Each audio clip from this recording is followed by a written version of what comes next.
আরে বাবা, তোমার লজ্জা হওয়া উচিত। তুমি তোমার বৌমার গায়ে হাত তুলছো। দেখ বাবু, বৌমার কাণ্ড কারখানা দেখ। আমাকে ঠকিয়ে সব সম্পত্তি নিজের নামে করে নিয়েছে। হ্যাঁ, তাতে সমস্যাটা কি? আলটিমেটলি বাবার সমস্ত সম্পত্তি আর ছেলে আর ছেলের বোন আমি হওয়া উচিত। বাবা, এখানে আপনারা তো অবাক হওয়ার কিছুই নেই। আপনার থেকে যে সইটা ছলচাতুরি করে না হয়েছিল, সেটা আর কেউ না, আপনার ছেলেই আপনার থেকে নিয়েছে। তুই আমার সাথে এরকম করতে পারলি বাবু?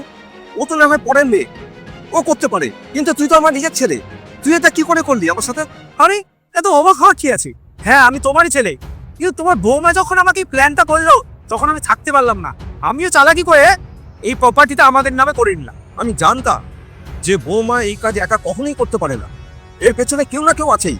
কিন্তু সেটাই যে তুই, সেটা আমি কোনোদিন স্বপ্নেও ভাবতে পারিনি। তোর মা চলে যাওয়ার পরে একমাত্র তুই ছিলি, আপন বলতে একমাত্র তুই ছিলি বাবু। আর তুইও শেষ পর্যন্ত আমার সাথে এরকম করতে পারলি। আরে বাবা, এসব কথা কেন বলছো? আরে নাটক করে কোনো লাভ নেই। চুপচাপ তার থেকে সম্পত্তিটা আমাদের নামে করে দাও।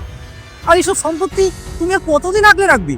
তোর কি মনে হয় এই বাড়ি সম্পত্তি আমার যা কিছু আছে সব এত সহজেই তুই তোর নামে করে নিবি? আরে হ্যাঁ হ্যাঁ, আমি জানি অনেক কষ্ট, অনেক ঝামেলা করে তোমার সম্পত্তিটা আমাদের নামে করতে হয়েছে।